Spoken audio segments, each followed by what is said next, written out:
Pessoal, mais um vídeo para explicar o resultado das eleições, só que esse é o mais esperado, o mais importante e o que vocês mais queriam.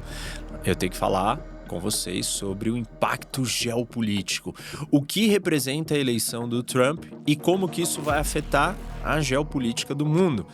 Eu fiz uma live recentemente, há poucos dias atrás, assistam, que eu comento o impacto interno, até falo de uma coisa ou outra internacional na questão econômica, inclusive bastante importante, porque ela vai responder perguntas que eu vou levantar aqui para vocês nesse vídeo, que é a questão, né, se esse resultado da eleição, se uma segunda administração do Trump vai fazer o mundo ir para a guerra ou ir para a paz, é um elemento que está colocado nessa explicação econômica da questão do protecionismo e o efeito disso na arquitetura econômica internacional, da gente sair de uma economia aberta, liberal, hiperglobalizada, para entrar numa estrutura econômica mercantilista.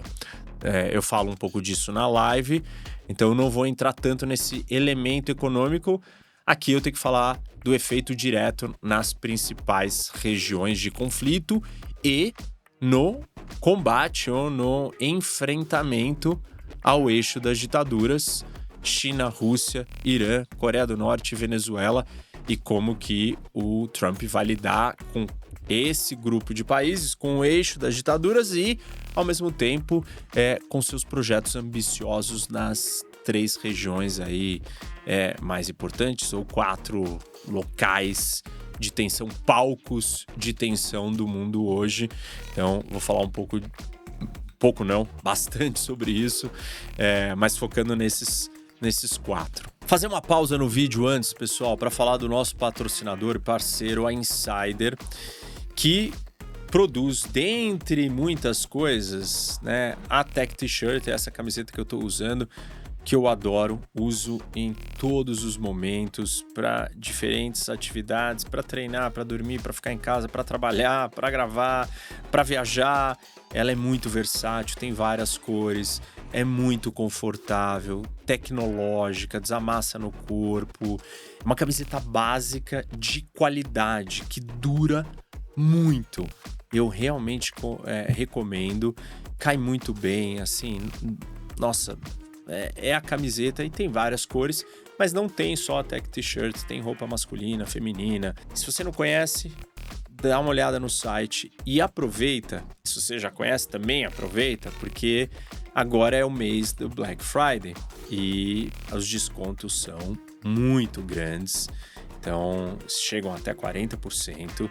Se você usar o meu cupom ROCBF, ROC HOC BF de Black Friday, você vai ter esses descontos, não perde essa oportunidade.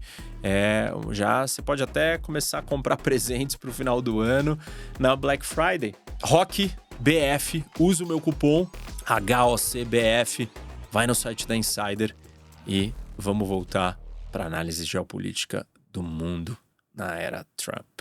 A grande pergunta, o que todo mundo repete muito ou se discute, é se o Trump é uma figura instável que vai levar o mundo para uma guerra ou se ele é um líder forte que vai trazer a paz. Depende para quem você pergunta, você obtém uma resposta diferente. Se você perguntar para um apoiador incondicional, de estimação do Trump, ele vai dizer que o Trump só traz a paz e vai usar 2016 e os 4 anos do mandato anterior para explicar e justificar como não tivemos guerras ali. Se você é anti-Trump e você tem pânico do Trump, você vai dizer que o Trump vai levar o mundo para a Terceira Guerra Mundial. Antes de eu entrar propriamente no que o Trump vai fazer, nós precisamos colocar um ponto de partida básico, que é o seguinte: guerras e conflitos nessa escala, eles não acontecem sob o comando de uma única figura, mesmo que essa figura seja o presidente da maior potência do mundo. Alguns desses fenômenos geopolíticos, eles têm o seu ritmo próprio, a sua vida própria. Então, uma terceira guerra mundial, ela não responde, reage, é determinada somente pela visão do presidente dos Estados Unidos. Uma terceira guerra mundial, ela é um produto de cenários, de fatores, de estruturas, de condições, de combinações de muitas coisas, de muitos países. Os países fortes, grandes e potências, eles têm as suas vontades, as suas ambições, os seus projetos nacionais que os Estados Unidos ou qualquer outro país não conseguem impedir, bloquear e passar o dia inteiro determinando o que a China vai fazer. O projeto chinês hegemônico, ele é um projeto que ele está sendo desenhado há 50 anos. Ele está em operação há 30 anos. São décadas. Não é um presidente americano, ou dois ou três, que vai conseguir simplesmente brecar e impedir a China de perseguir os seus objetivos. Até porque o presidente americano não poderia se preocupar com mais nada, só ficar focado no que a China vai fazer.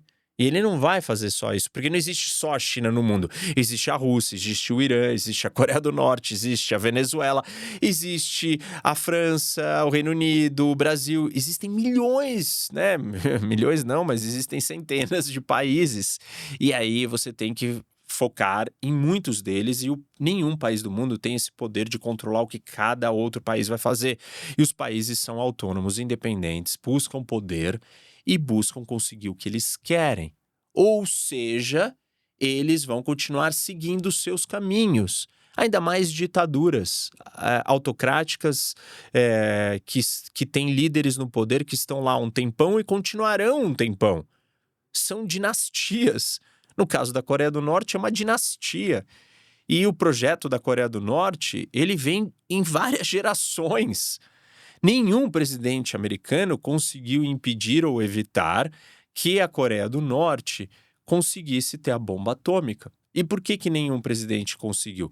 Porque nenhum deles estava disposto a fazer a única medida supostamente direta, objetiva e efetiva para destruir ou impedir que a Coreia do Norte tivesse um programa nuclear, que seria usar a força e destruir fisicamente o programa nuclear norte-coreano. Nenhum presidente americano quis fazer isso. Nenhum democrata, nenhum republicano. Isso não aconteceu. Então, a mesma situação, ela se dá em todos esses países que nós estamos falando. Os presidentes americanos, eles não têm o poder e o controle total de restringir os projetos de cada país. O projeto chinês ele é de longuíssimo prazo, ele está em formação há muito tempo. O projeto do Putin é de reestabelecer o Império Soviético, porque a maior tragédia geopolítica do século XX para o Putin é a queda da União Soviética. Ou seja, a maior tragédia geopolítica para ele é isso. Qual é o maior objetivo geopolítico do Putin? Recriar. Ele não acordou um dia e falou assim, quem é o presidente americano? É esse, então hoje eu vou recriar. Não, ele está recriando este projeto ao longo de décadas e continuará enquanto ele estiver vivo. O presidente americano pode ser um obstáculo para retardar e atrasar. Ele não vai determinar se nós teremos, em última instância, uma guerra mundial ou não. Ele não consegue conter essa força. Isso é maior, isso é histórico, isso é civilizacional, isso é psicológico, filosófico, instintivo, isso é humano. A humanidade caminha para isso e os elementos para evitarem que a gente caminhe para isso não são a eleição de um ou outro presidente. Você pode jogar o problema para baixo de um tapete, postergar ou acelerar ou colocar mais sementes. Essas coisas não acontecem. O programa nuclear iraniano, ele não aconteceu em 4 anos. no ciclo eleitoral americano. Ele acontece há décadas. E uma hora o Irã vai testar a sua bomba. Por quê? Nenhum presidente americano, nenhum democrata, nenhum republicano quis lidar com o Irã como deveria lidar. O que é lidar com o Irã como deveria lidar? Simplesmente você ir lá e destruir o programa nuclear. Nem mesmo o Trump 1, primeiro mandato do Trump, ele autorizou Israel de fazer um ataque para destruir as instalações nucleares do Irã, ou ele mesmo autorizou, deu o comando para o exército americano, para a Força Aérea Americana ir lá e destruir as instalações nucleares iranianas. Vejam, e nem se ele desse esse comando, é certeza absoluta que o programa seria destruído. Mas é o mais próximo de uma certeza. Caso contrário, caso isso não seja feito, qualquer outra ação política, geopolítica ou diplomática não vai impedir o Irã de construir a sua bomba. Qual é a outra opção política ou geopolítica para impedir o Irã de construir a sua bomba? Derrubar o regime. O regime iraniano tem esse projeto. Talvez uma democracia iraniana não tenha esse projeto. Mas aí você, para derrubar o regime, também precisa confrontar o regime face a face com ações práticas, provavelmente um ataque decapitador, uma intervenção militar para derrubar o regime, coisas que, repito, de novo, nenhum democrata, e nenhum republicano e nem o Trump quiseram fazer. O Obama assinou um acordo com o Irã para o Irã não construir a bomba atômica. O acordo era péssimo. O Trump saiu do acordo. Entrar no acordo era uma solução paliativa e jogar uma parte do problema para baixo do tapete. Que o Obama queria se convencer e convencer o mundo que daria certo, e não seria a solução. O Trump sair do acordo é demonstrar que o acordo não servia para nada. Muito bem demonstrado, porém, o problema não foi resolvido. O programa nuclear iraniano continua funcionando, existindo e cada dia mais perto de testar uma bomba do mesmo jeito, igualzinho que aconteceu com a Coreia do Norte. Ninguém foi capaz, ninguém teve estômago, vontade de fazer nada.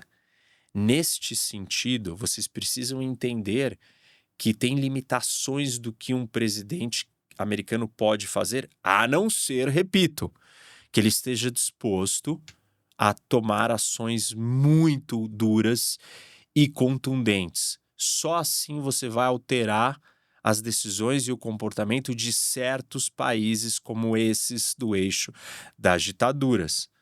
Esses países não são um Brasil da vida. Se você sancionar o Brasil provavelmente vai recuar e mudar de posição. Porque o Brasil é uma democracia, porque você não tem uma ditadura controlando com um projeto imperialista ambicioso de décadas. Responde a outros estímulos. O eixo das ditaduras tem vida própria, tem objetivos próprios, e você pode botar quem você quiser para negociar com eles, ser durão, ser simpático, ser sedutor, ser o que for. Você não vai mudar o cálculo deles. Você só muda o cálculo deles se você destruir a possibilidade deles executarem o seu fim. Como que você destrói eles? Ou você destrói o que eles estão construindo, ou você destrói o regime. Porque certamente uma China democrática não teria as mesmas ambições que uma China dominada por um partido comunista. Uma democracia iraniana seria totalmente diferente de uma teocracia controlada por ayatollahs. E uma Rússia com o novo czar Putin não é a mesma coisa que uma Rússia administrada ou comandada por uma democracia de um Navalny da vida. E a Coreia do Norte não seria o mesmo país se ela não tivesse uma família dinástica de ditadores de gerações dominando. Entenderam? A diferença? Vocês têm que tomar cuidado, a gente tem que ser muito objetivo no que pode acontecer. Então, assim, nós caminhamos para uma terceira guerra mundial. Esse cenário, ele é inevitável, ele é histórico, ele é uma repetição de um comportamento humano, das estruturas como eles estão colocadas.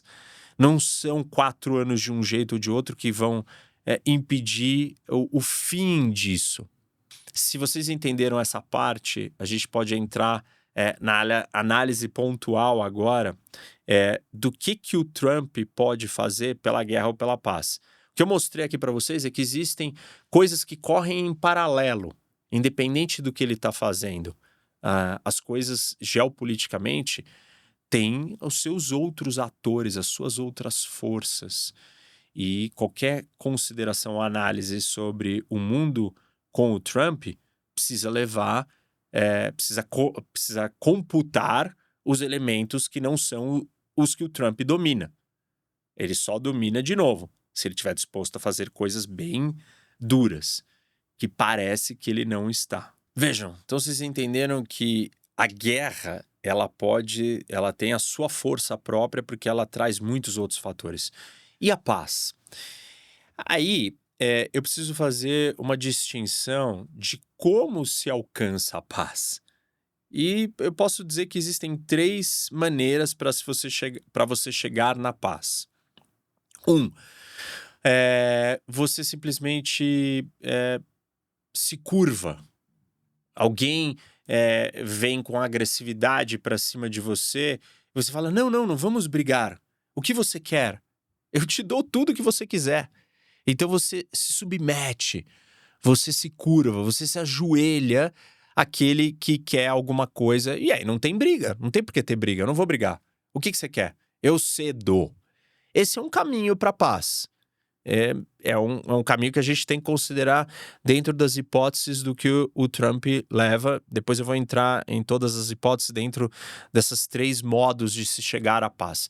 O segundo jeito de se chegar à paz é você senta com o outro lado e aí você pede uma coisa, o outro lado pede outra, você negocia, você cede um pouco.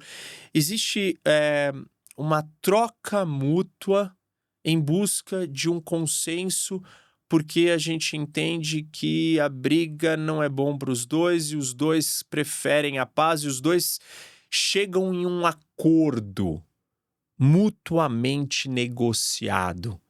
Então, se no primeiro você se curvou, no segundo você cede alguma coisa, mas conquista alguma coisa que você quer.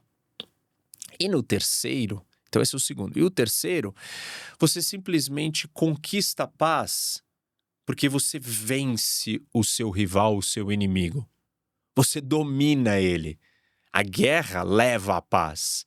Um dos jeitos da guerra acabar é com a vitória de um dos lados. Então, se você vencer, porque você usou a força, porque você estava disposto a tomar atitudes drásticas, contundentes, efetivas, práticas, diretas, você conquista a paz. Um pouco parecido com aqueles exemplos que eu acabei de dar para vocês. Derrubar um regime, destruir um programa nuclear. Você encontra a paz ou você vai chegar na paz porque você foi duro, você agiu de forma dura e você usou a sua força para impor a paz. E essa paz, ela vem através da guerra. E é um outro tipo de paz, às vezes muito mais duradoura do que as outras. Talvez a paz que nós vivemos pós-Segunda Guerra Mundial veio daí, que foi simplesmente uma grande vitória militar de destruição do outro lado e a paz foi imposta. E aí Alemanha e Japão se tornaram países pacificados, um deles até com uma constituição que não tem exército, mudaram de comportamento, se tornaram a segunda e terceira maior economia antes da China chegar, depois terceira e quarta, e foi uma paz conquistada que durou. Por mais que a gente teve um momento de tensão na Guerra Fria, a gente não teve outra guerra quente, dá para dizer que muitas décadas de paz no mundo vieram dessa paz agressiva, assertiva, de domínio. Então, deixa eu trazer as visões do Trump para os 4 palcos e que tipo de influências ele tem de visões para esses 4 palcos, né, esses 4 regiões e esses 3 paradigmas de paz. Você tem 2 grupos lá dentro, basicamente, que influenciam o Trump, com visões bem distintas de mundo. De um lado, nós temos os republicanos tradicionais, que já estiveram no poder, na política, e têm uma visão, assim, de que os Estados Unidos têm que ter uma primazia, né, uma supremacia, manter um status de poder sobre o resto do mundo. E existem figuras dentro do governo do Trump, vão ter essas figuras que vêm do establishment republicano. Um outro grupo que vai influenciar bastante o Trump dessa vez, e ele está mais presente do que no primeiro mandato do Trump, são os isolacionistas. E esses acham que os Estados Unidos não têm que participar, não tem que ser supremo, não tem que se envolver com nenhuma dessas questões internacionais. Vejam, de antemão, vocês já conseguem classificar esses 2 grupos nos 3 tipos de paz, né?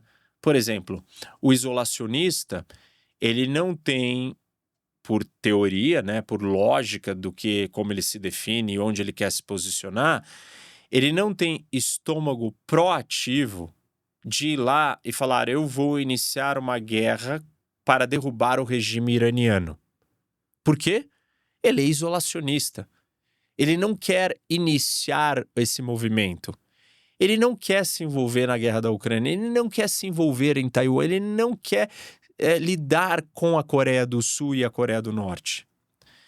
Então, ele já tem uma tendência para estar na primeiro tipo de paz, que é uma paz conquistada na base do quê? Entrega. Se submete. Não vamos brigar. Eu não tenho nada a ver com isso. Eu não quero participar disso.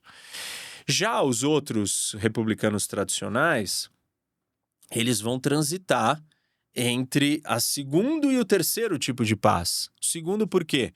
Eles estão dispostos a negociar, mas talvez em algumas situações para preservar a supremacia americana, eles entendem que os Estados Unidos precisa agir antecipadamente. Os Estados Unidos precisa realmente tomar um passo ofensivo. Então, eles podem transitar entre esses 2. Talvez o segundo grupo, né, os isolacionistas, eles também consigam transitar e chegar perto do segundo tipo de paz, de negociação, né? Eu vou exigir alguma coisa só para não parecer também tão feio que eu sou um entreguista, que eu sou fraco, que eu não tenho nada a exigir, que eu não estou nem aí para nada. Uma variação entre o 1 e o 2 para o isolacionista e entre o 2 e o 3 para os republicanos tradicionais. Então, vamos aplicar a posição desses 2 grupos internos, vou chamar os republicanos clássicos de intervencionistas e os isolacionistas, que são aqueles que não querem participar de nada, somado com os 3 tipos de paz, né? E nos teatros, nos palcos. E vamos começar pela Europa, pela Ucrânia. E aí a gente tem que fazer algumas distinções importantes também. Tem o que o Trump fala e o que ele vai fazer. Parte do que ele fala sempre está ligado com o seu discurso de político, eleitoral, de frase de efeito, curta, vou acabar com a guerra em um dia. Isso são chamadas. Você não dá numa campanha política ficar explicando como é que vai ser o acordo de paz. Não, você vira e fala uma coisa que todo mundo... e que conquista um monte de gente que não tá aqui assistindo horas e horas de aulas de geopolítica para entender como é que é. Só quer... O que você vai fazer? Vou acabar com a guerra da Ucrânia em um dia. Então, essa é uma frase de efeito, ela tem um objetivo retórico político de conquista, de mexer com paixão, emoção, E não um raciocínio aprofundado, analítico, técnico sobre o assunto. E vocês precisam compreender isso e saber fazer essa distinção. Então, assim, vai ter coisas que o Trump fala e tem o que ele faz. A gente não sabe, eu não sei, ninguém sabe o que ele fala e o que ele vai fazer. Porque ele é imprevisível. Ele é um líder que ele fala coisas às vezes da cabeça dele, depois ele se convence de outras coisas. Então, vamos lá. A primeira coisa que ele fala na guerra da Ucrânia é: eu vou acabar com a guerra em um dia. Vamos entender isso do ponto de vista prático. Para acabar com a guerra em um dia, ele precisa fazer os dois lados concordarem em um dia. Os dois lados. E se é em um dia, literalmente, tô dando a versão literal, porque tem gente que acha que é realmente em um dia. Ele vai ter que ligar para o Zelensky e para o Putin no mesmo dia e fazer uma oferta para cada um. Só que ele vai ter que ligar primeiro para um e depois para outro. Para quem que ele vai ligar primeiro? Dependendo quem ele liga primeiro, ele facilita a vida do outro. E o outro usa aquilo para dizer sim ou não, e pode dizer sim ou não e jogar o ônus de dizer não no outro. Então, isso não é uma coisa simples. Não vai ser em um dia. Ponto. Acabou. Não vai ser em um dia. Então, a realidade, a prática nos mostra que não vai ser em um dia. Problema desta fala os dois lados precisam concordar. O acordo precisa ter a concordância do Putin e do Zelensky. Do Zelensky vai fazer o que os Estados Unidos quiser. Até um certo ponto faz sentido isso. Pode fazer o que os Estados Unidos quer porque precisa das armas, da munição, do apoio americano. E se os americanos falarem, se você não assinar eu vou te abandonar, aí a Ucrânia vai estar sozinha. E a Ucrânia pode escolher estar sozinha somente se a opção do acordo for algo assim catastrófico. Se for, Zelensky, entra no avião, você vai poder morar em Nova York e a Ucrânia vai virar a Rússia a partir de amanhã. E se rende todo mundo e se entregam, vocês são um estado da Rússia, dominado pelos russos. Claramente a população ucraniana e nem o Zelensky, ninguém vai querer isso. E aí mesmo que os Estados Unidos abandone, a oferta é tão absurda que a Ucrânia vai dizer não. A Ucrânia não vai aceitar esse acordo. Do outro lado, o Putin tem que aceitar. E aí o poder de forçar o Putin a aceitar é muito menor.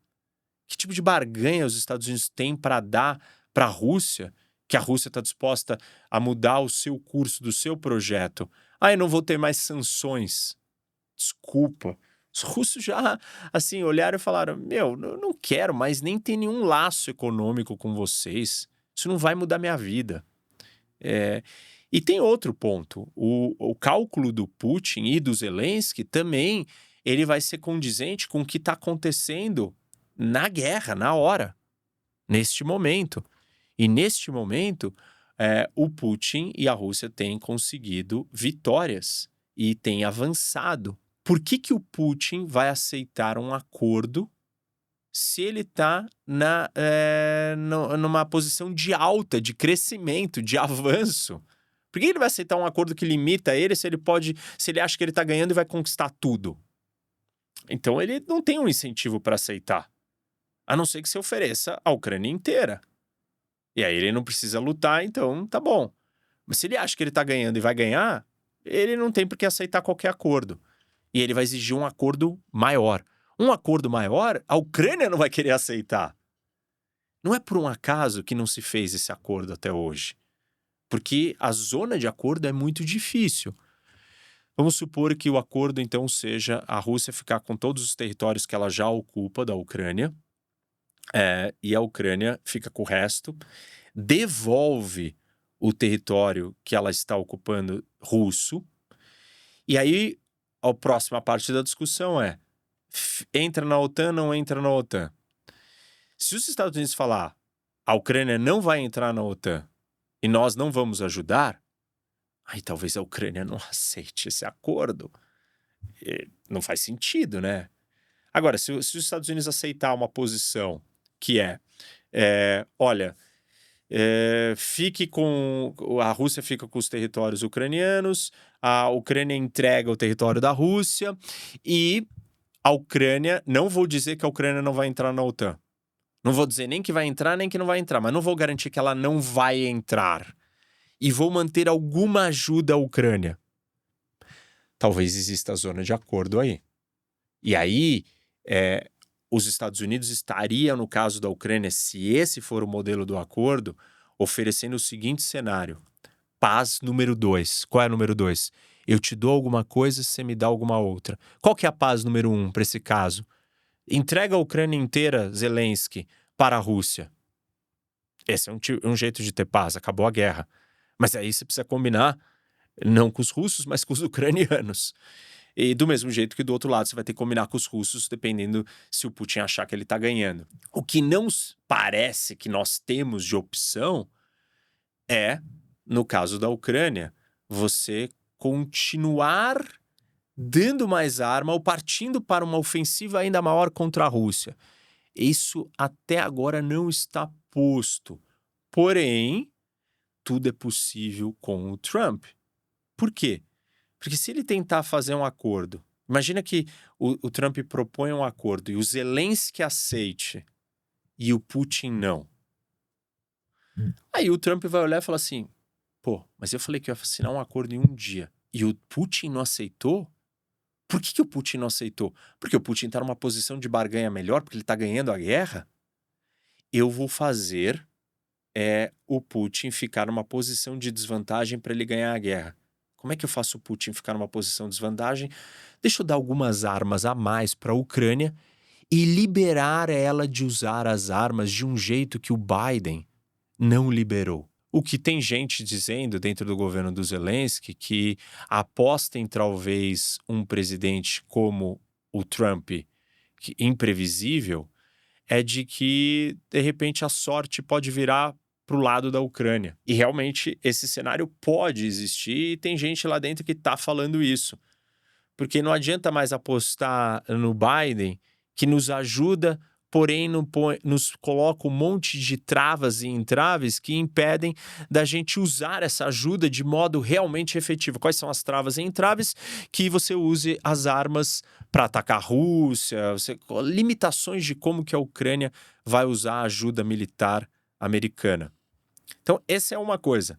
Outro cenário que pode sair disso daí é o Trump quer abandonar e quer que assine um acordo, e a Europa já está em pânico e desespero, e a OTAN entende a gravidade disso e entende que não pode ter paz do primeiro cenário, do número 1, paz número 1 de submissão, e a Europa decide, então, acordar da sua dormência e vira e fala assim, nós vamos defender a Ucrânia. Macron já cogitou boots on the ground, soldados em solo para defender a Ucrânia. São cenários pouco prováveis, mas eu estou mostrando para vocês que os desdobramentos disso podem levar a acontecer outras coisas. E aí não importa se o Putin quer acabar com a guerra, se o Trump quer acabar com a guerra, mas a Europa com medo, a OTAN com medo, toma para si a responsabilidade e as rédeas de salvar a Ucrânia. E aí? O que o Trump vai fazer? O que os Estados Unidos vai fazer? Vai deixar e se fechar no isolacionismo e falar, então deixa eles se virarem lá. Tá bom, deixa eles se virarem. E se a Europa começar a vencer a Rússia? E aí? Então, mérito europeu? E o Trump não levou o lucro disso? Ele só não se envolveu? Os trumpistas cegos e apaixonados vão dizer, ele foi mega inteligente, ele não gastou nada e o problema se resolveu. Pode ser um olhar, só que isso deixa os Estados Unidos numa posição de menos líder. E ser líder, se você quer ser poderoso, essas coisas andam juntas. O que faz os Estados Unidos ser a potência que não é se isolar, mas sim ter comando, ter voz, ter influência sobre tudo que acontece no mundo. E aí, então, você está diminuindo o poder americano. Ao diminuir o poder americano, você aumenta as chances de conflito no mundo. Acho que isso já está claro para vocês. Então, esse é o cenário da Ucrânia. eu não acho que, em última instância, o Trump está disposto a dar 100% da Ucrânia para o Putin.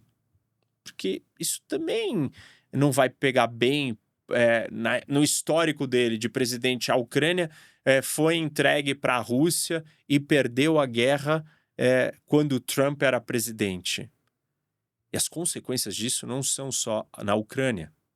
Óbvio que a Rússia não vai parar na Ucrânia. Se ela tiver a Ucrânia inteira, ela vai estar mais confiante, mais segura, mais certeira de que a próxima etapa são os Bálticos, é a Finlândia, é a Polônia. Só que aí, se for a Polônia, a gente não vai ter paz. Por quê? Porque a Polônia vai lutar, e vai lutar direito. Tem um ponto importante que precisa ficar claro, que se os Estados Unidos se retira da equação, do tabuleiro geopolítico ali da região, o que vai acontecer da Ucrânia? Imagina, da Polônia, esse cenário todo que eu estava descrevendo, esses países vão se sentir, e isso não funciona só para essa região, isso vai funcionar em todos os teatros, os 4 teatros que eu vou explicar, essa mesma lógica vai acontecer, que é a lógica, se os Estados Unidos não estão aqui para nos defender e nos proteger, e se o Trump e os trumpistas cegos, fanáticos, apaixonados, querem tanto que os Estados Unidos não estejam ali, que os outros se virem sozinhos, se preparem.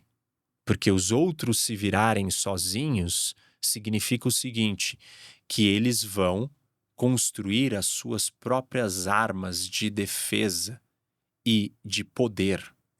Qual é a arma de defesa e poder? Bombas atômicas. O Zelensky disse recentemente, se não existir um caminho para ele ingressar na OTAN para ter a ajuda de aliados que vão protegê-lo, ele vai precisar ter uma bomba atômica.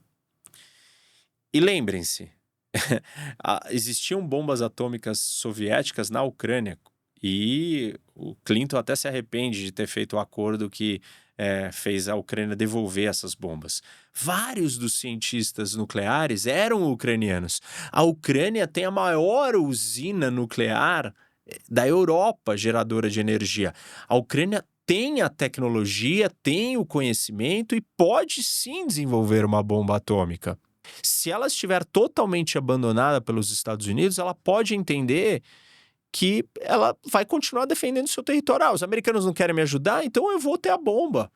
E a Polônia, vendo que a Ucrânia foi abandonada, vai falar, eu também preciso ter a bomba. E aí, esse mundo não me parece um mundo mais propício para a paz. E sim, um mundo mais próximo da guerra. Mesmo que essa guerra não aconteça nos 4 anos do Trump, ela vai acontecer na sequência, se não acontecer nos 4 anos, hein, gente? Então, não é simples e óbvio. E essa mesma dinâmica e fenômeno ele vai se repetir nos outros 3 teatros. Vai se repetir no Oriente Médio, vai se repetir na Península Coreana e vai se repetir em Taiwan e os países vizinhos de Taiwan. Se os isolacionistas falarem mais alto dentro da cabeça do Trump, a ponto de abandonar, e a situação for tão drástica, ela não é uma situação geradora de paz. Ela é uma semente de uma potencialização de uma guerra, uma terceira guerra mundial, com muito mais gente com bomba atômica. É uma super possibilidade de uma super guerra atômica. Esse não é um mundo mais de paz. Então você precisa entender de geopolítica antes de comprar o tagline, o refrão eleitoral do seu político de estimação. Caso você não tenha político de estimação, então você pode ter o pensamento crítico e entender que existem 1 milhão de consequências para cada um desses atos. Simples assim. Vamos para o segundo teatro. Irã e Israel. Bom, as falas do Trump, elas são mais indicativas de defesa. E talvez de todos os teatros, Esse daqui é o único que pode ser que o Trump tenha uma disposição de ir buscar a paz do número 3. Qual que é a paz número 3? É a paz ofensiva. Ele não fez isso no seu primeiro mandato. E ele não resolveu o problema iraniano. Ele não trouxe a paz. Grande parte do fato de o Irã ter feito o que fez foi porque o Irã continua tendo livre acesso para fazer o que quer. E ele tem livre acesso porque ele continua com um programa nuclear. Ele continua se sentindo forte, poderoso e não ameaçado. Então, sim, o ataque do Irã, do Hamas e do Irã e tudo que está acontecendo agora também tem uma parcela de culpa do Trump de 2016 em diante, que não fez nada contra o programa nuclear. Só tirar o acordo não é suficiente. O programa não parou porque o Trump saiu do acordo nuclear. Matar o líder da Guarda Revolucionária, o Soleimani, também não acabou com o programa nuclear iraniano e nem desmantelou o eixo da resistência e nem as proxies todas. Ter deixado o Irã atacar a Arábia Saudita via Iêmen e os Estados Unidos não terem retaliado ao Irã fez a Arábia Saudita ficar louca da vida com os Estados Unidos e fez o Irã se sentir mais ousado. E os Houthis e os outros do seu eixo da resistência também continuarem se fortalecendo. Então, não não teve guerra. Não. A guerra ela é preparada, ela não acontece num dia imediatamente, ela é construída. E parte do que o Irã colocou as asinhas de fora nesse nível, agora, como tem colocado, é porque o Trump, o Obama e todos os outros, até o Bush já não tinha mais gás, né? Porque ele já tinha entrado no Afeganistão, já tinha lidado com o Iraque. Não dá para ele entrar numa terceira aventura militar para tentar reformular alguma coisa. Então, ele até que tem alguma desculpa, mas mesmo assim ele foi um pouco duro. Ele não quis dar as bombas para os israelenses e nem ajudar os israelenses. Mas aí os seguintes, Obama, Trump e Biden também não deixaram Israel fazer o ataque. Também não fizeram um ataque eles mesmos. Trump incluído. Dessa vez, o cenário é diferente, o contexto do mundo mudou e a briga de Israel do Irã com Israel está muito maior. E Israel está com muito mais receio. Israel vai vir muito mais firme pedindo para fazer isso, ou querendo que os Estados Unidos façam. E aí, os intervencionistas, a voz intervencionista dentro da administração do Trump tem um belo de um argumento. Nós precisamos impedir o Irã de ter uma bomba atômica. Mas os isolacionistas vão falar, dane-se, deixa lá Israel se virar. Israel quer fazer o ataque, faça sozinho e você depois lida com o Irã. Nós não queremos se meter nisso. Depende quem que o Trump vai ouvir. Não adianta só dizer que apoia Israel e não autorizar e dar os meios para Israel destruir o programa nuclear iraniano. Não adianta dizer que vai apoiar Israel ou que vai acabar com o Irã e não autorizar uma ação militar para destruir o programa nuclear iraniano. Os isolacionistas, por exemplo, eles têm uma ala dentro da turma que apoia o Trump de vários antissemitas. Vários antissemitas que não estão nem aí, não gostam dos judeus, não gostam de Israel, não estão preocupados.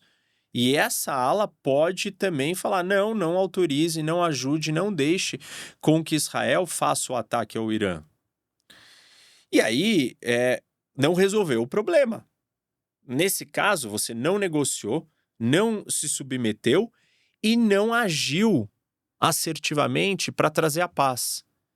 Esse é uma situação, né, nesse teatro, nesse palco, aonde você dá mais elementos para uma guerra em breve. A situação no Oriente Médio ela é tão mais séria que ou você está disposto a tomar ações bem contundentes ou nada vai fazer diferença.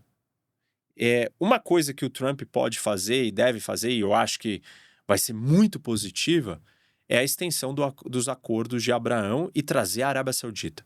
Acho que tem tudo para ele conseguir finalizar o acordo entre Israel e Arábia Saudita. Isso vai ser muito positivo, geopoliticamente, politicamente.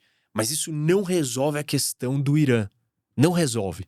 Isso não muda o cálculo iraniano. A única coisa que vai mudar o cálculo iraniano é um confronto militar. É um confronto direto para destruir as instalações ou derrubar o regime. Derrubar o regime eu nem estou colocando aqui em pauta, porque isso sim é uma guerra muito maior, muito mais complexa, uma operação militar e traz repercussões e consequências imensas.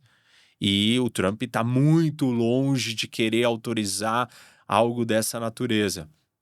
Vejam, no Oriente Médio, por mais que o Trump seja pró-Israel e seu discurso também, existem outros cenários ruins para Israel e existem vários cenários, eu diria que o cenário mais comum é que ele não autorize e a gente não resolva o problema. E a situação continue se deteriorando até o ponto e o dia que o Irã vai acordar e testar uma bomba atômica do mesmo jeito que a Coreia do Norte fez. E se isso acontecer nos 4 anos do mandato do Trump, o Trump não fez a guerra imediatamente ali. E ele também não é o culpado do Irã ter conseguido a bomba imediatamente ali, porque eu estou dizendo que é um problema mais antigo. Mas ele vai um grande passo para mais conflito e instabilidade na região vai acontecer justamente no mandato do Trump. É um momento muito decisivo os próximos 4 anos. E aquilo que eu expliquei para vocês da questão nuclear, da Polônia e da Ucrânia, vai se repetir no Oriente Médio. Se o Irã se declarar um país atômico, a Arábia Saudita vai construir uma bomba atômica. A Turquia vai querer ter bomba atômica. Egito vai querer ter bomba atômica. Aí vocês imaginam, esse não é um mundo mais seguro. Esse não é um mundo com paz. Mesmo que a guerra não aconteça imediatamente durante aquela janela de 4 anos. Ele é um mundo preparado para uma guerra muito pior e muito maior. Uma guerra onde o Oriente Médio, que é uma das regiões, eu diria a região mais instável, insegura do planeta, porque lida com fundamentalistas, fanáticos, suicidas, vai simplesmente ter bombas atômicas. Esse cenário é bem perigoso. Para mim, o cenário acertado, né, o cenário que traz mais segurança, mais paz, é os Estados Unidos ou Israel destruírem o programa nuclear iraniano. Melhor do que isso seria derrubar o regime iraniano. Isso é mais complicado e traz problemas maiores. Mas se o Trump não estiver disposto a aceitar a destruição do programa nuclear iraniano, não teremos paz no Oriente Médio. Ao contrário, não achem que não tem uma grande... não está mais lançando míssil o Irã contra Israel. E daí? O Irã está se preparando para ter a bomba e quando vier vai vir muito mais forte. Durante os anos que o Trump estava no poder, Hamas não deixou de lançar foguetes, Hezbollah não deixou de lançar foguetes contra Israel. Isso vai continuar acontecendo. E acontecia no tempo do Trump. E acontecia durante todo o tempo em Israel. Só tem um jeito agora de trazer a paz para aquela região. Você costura com a Arábia Saudita, mas você tem que cortar a cabeça da serpente, como foi dito lá atrás pelos sauditas sobre o Irã. A serpente é o Irã. Você precisa eliminar o regime e o seu programa nuclear. Vamos para o terceiro teatro. E esse é o mais importante e que dentro do movimento do eixo das ditaduras seria a terceira guerra regional que pode desencadear a terceira guerra mundial. Eu já expliquei isso muito bem detalhado no vídeo Se Nós Já Começamos, Já Estamos na Terceira Guerra Mundial. É um vídeo que, se você não assistiu, assista. Ou assista de novo, que vai te ajudar a lembrar da explicação, da analogia com a Segunda Guerra Mundial. E esse conflito que está sendo moldado de China e Taiwan, ele representa isso, né?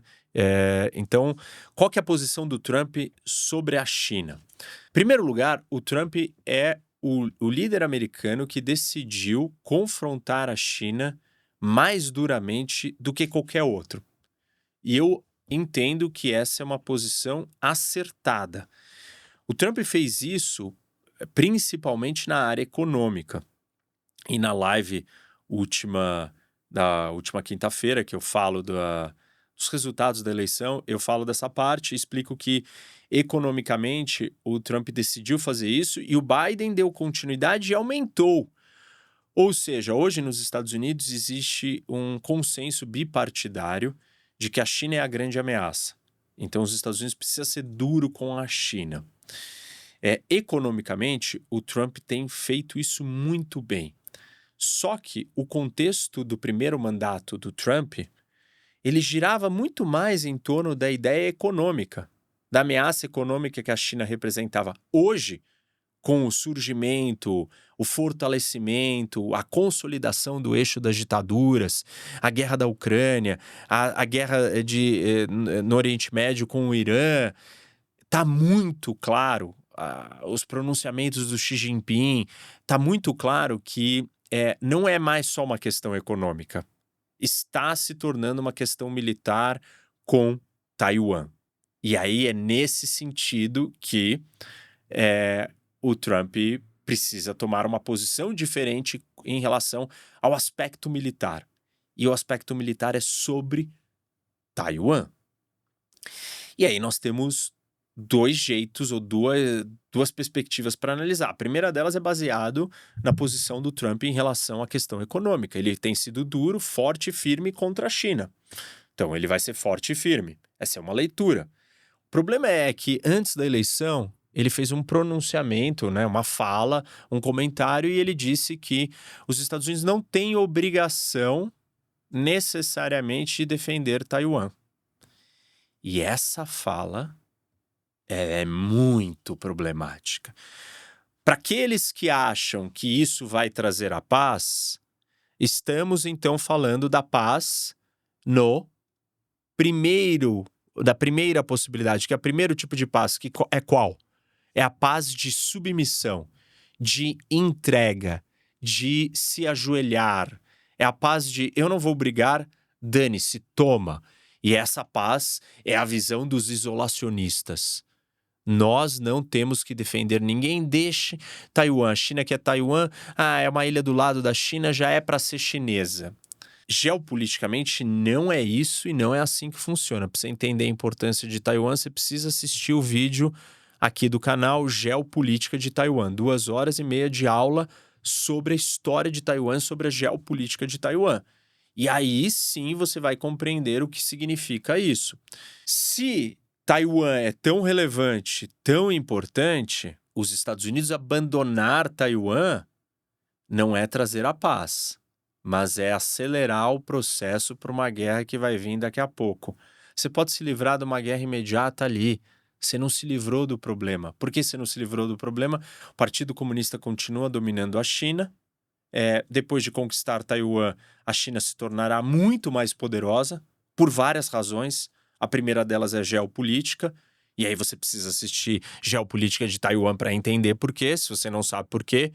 Não é só a questão dos semicondutores. Tem uma questão geográfica muito mais relevante e você vai provocar uma reação em todos os outros países vizinhos, de Filipinas, Japão e Coreia do Sul e Austrália, de pânico total e absoluto. Qual vai ser a próxima parada da China de Taiwan? Okinawa, no Japão. As ilhas em disputa com as Filipinas. E aí você está trazendo aquele elemento que eu descrevi nos outros palcos, que é a questão nuclear. Se os Estados Unidos abandonou Taiwan, o Japão vai sentir que ele será abandonado. E se ele for abandonado, ou se ele perceber que ele pode ser abandonado, a primeira coisa que o Japão vai fazer é construir uma bomba atômica. Se o Japão construir uma bomba atômica, a Coreia do Sul vai ter certeza absoluta que ela precisa de uma bomba atômica, porque o seu maior rival e inimigo, a Coreia do Norte, já tem uma bomba atômica. E a China também já tem uma bomba atômica e o seu aliado protetor defensor, que é os Estados Unidos, já abandonou Taiwan e o Japão já deu um passo. E daqui a pouco eu vou entrar na Península Coreana, que é o quarto palco, e vocês vão entender. Então, essa ideia de que abandonar Taiwan vai trazer a paz, vai evitar uma guerra mundial, é uma ilusão ingênua de quem não entende de geopolítica e só consome discurso retórico de político de estimação. A geopolítica é muito clara e evidente. Se você fizer isso, você vai provocar uma reação em cadeia, um efeito dominó, onde você vai armar e nuclearizar a Ásia toda. E, assim, eu não acho que o Trump vai abandonar Taiwan desse jeito, mas existe a possibilidade, porque ele falou, e ele vai ser influenciado por quem? Pelos J.D. Vances isolacionistas ou pelos intervencionistas?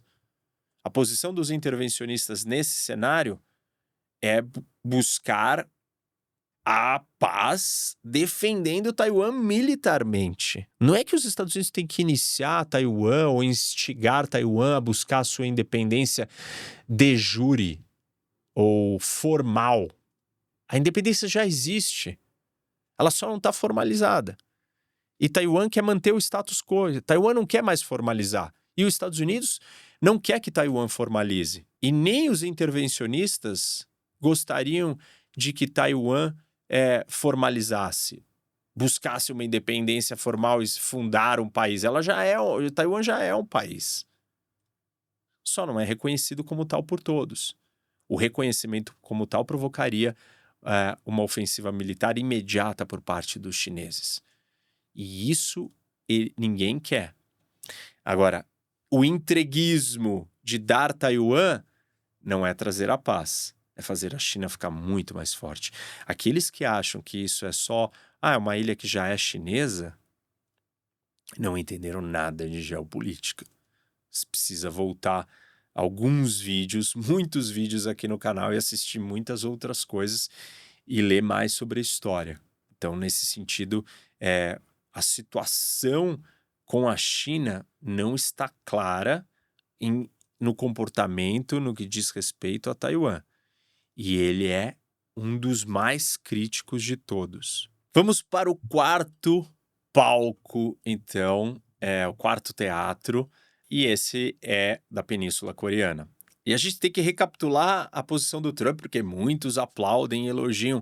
Olha que máximo, o Trump foi lá, visitou para sentar para negociar com o Kim Jong-un, com o líder norte-coreano. Eu pergunto para vocês que acharam o máximo, se o Biden, para os que acharam o máximo, que são trumpistas cegos, apaixonados, incondicionais, com político de estimação, pergunto para vocês, se o Biden fosse conversar com o Kim Jong-un, o que vocês achariam disso? Um sinal de força ou de fraqueza? Claramente um sinal de fraqueza. Conversar com Ayatollah Khamenei, Kim Jong-un, são líderes, assim, mas tão fora da curva, são países tão párias, são regimes tão absurdos, que é uma vergonha um presidente americano ir lá dar bola, trela, e voz, espaço e palco para um cara desses. Para qualquer um desses dois. Conversar com o Putin é outra história, conversar com o Xi Jinping é outra coisa. Agora, conversar com Kim Jong-un e com Khamenei não tem cabimento algum, não é sinal de força. Até porque não conquistou nada. Porque o que aconteceu com Kim Jong-un? Ele retirou as suas tropas todas da fronteira, entregou as suas armas nucleares porque o Trump encontrou com ele? Esse romance dos dois não serviu para absolutamente nada. Então, aqueles que querem entender de geopolítica e não repetir mantras ideológicos de campanha têm que perceber que isso não serviu de nada, isso não serve de nada, não servirá de nada. Simplesmente ficar cortejando o Kim Jong-un não mudará o comportamento da dinastia Esse uma, uma informação interessante, gente. A dinastia norte-coreana é provavelmente a dinastia familiar mais poderosa da história da humanidade. Porque é a única que conseguiu ter a arma mais poderosa da história da humanidade, que é a bomba atômica.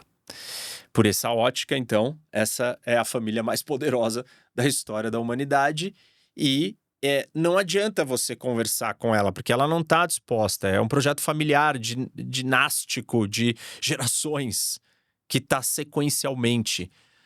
Você não tem essa conversinha dos presidentes, não serviu para nada isso. E aí, quais são as outras consequências? Fazer mais disso não vai resolver. A Coreia do Norte não vai mudar. Ao contrário, o contexto já mudou. A Coreia do Norte tem um acordo com a Rússia. A Coreia do Norte está mandando soldados para lutar na Rússia. Quem não assistiu, assista o vídeo. O exército do eixo das ditaduras. E é isso. É Rússia e Coreia do Norte, norte-coreanos lutando ao lado dos russos dentro da Ucrânia. Simplesmente, a Coreia do Norte se sente muito mais segura e garantida. Ela tem o apoio da China e tem o apoio agora da Rússia, os dois apoios incondicionais. Não é nenhuma visita de presidente americano, não é nenhuma conversinha que vai mudar o comportamento desse país, da Coreia do Norte. Se o Trump adotar essa postura de cortejar, ele não está trazendo a paz, porque ele não está resolvendo nada. Ele, ao contrário, vai deixar a Coreia do Sul mais preocupada. E ele falou agora, recentemente, que até a máfia cobra por proteção. Por que os Estados Unidos não deveriam cobrar pela proteção que faz a Coreia do Sul?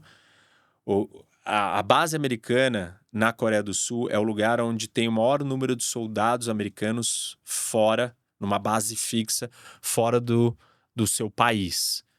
Então tem mais de 30 mil soldados americanos dentro da Coreia do Sul. É um dos conflitos congelados com maior nível de mobilização de tropas prontas para entrar em combate. Esse é um lugar que, se os Estados Unidos abandonarem, vai criar muitos problemas. Porque, além de tudo isso, a Coreia do Sul é um país altamente tecnológico, super avançado, e vai ter um vídeo próximo que eu vou explicar isso no detalhe, contar mais sobre isso para vocês. Aguardem, esse vídeo virá. Mas a Coreia do Sul pode ter uma bomba atômica do dia para a noite. Então ela pode ter uma bomba atômica do dia para a noite. A Coreia do Norte vai se sentir inspirada, instigada, protegida, incentivada por movimentos que acontecerem na Rússia, que acontecerem na China, que acontecerem no Irã.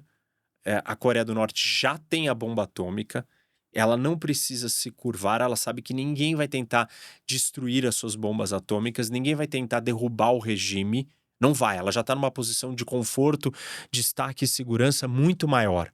Ela tem muito menos a perder e tem muito menos coisas que se possam oferecer a ela. Até porque ninguém espera normalizar as relações com a Coreia do Norte e abrir a economia norte-coreana para o mundo, sendo que nem o regime, nem a dinastia 1 quer, e nem o mundo está preparado para fazer isso, e nem a Coreia do Sul vai aceitar que isso aconteça, porque a Coreia do Norte está ali o tempo inteiro ameaçando, provocando. Não me parece que aproximações façam sentido ali. Abandonar a Coreia do Sul, que seria o que os isolacionistas gostariam, não daria certo. Ali a paz passa pela, talvez, o número 2. A paz de número 2, que é alguma negociação entre os dois lados, mas estar pronto para o número 3, para usar força, porque a Coreia do Norte está sempre provocando agressivamente. O número 1, que é submissão e entrega, não vai trazer paz. Vai trazer guerra imediata. Abandonar a Coreia do Sul é um convite para a Coreia do Norte falar, vou unificar a península. E claro que a Coreia do Sul vai resistir bravamente e construir uma bomba atômica em semanas. Bom, com isso, Falei aqui dos 4 principais palcos, óbvio que tem um monte de outras consequências. Brasil, Índia, não dá para falar de cada país do mundo, o vídeo já tá longo, mas esses são os principais, porque são os pontos de atrito com o eixo das ditaduras nos cenários mais complicados. E a gente não sabe exatamente, como eu expliquei para vocês, qual caminho o Trump vai seguir. Isso depende, recapitulando aqui, das duas forças que tem dentro. De um lado, isolacionistas, do outro, intervencionistas. E aí essas duas forças vão conduzir o Trump e os Estados Unidos. E claro, o Trump também se autoconduz, né? Ele às vezes não ouve ninguém. E ele pode procurar qualquer um dos tipos de paz.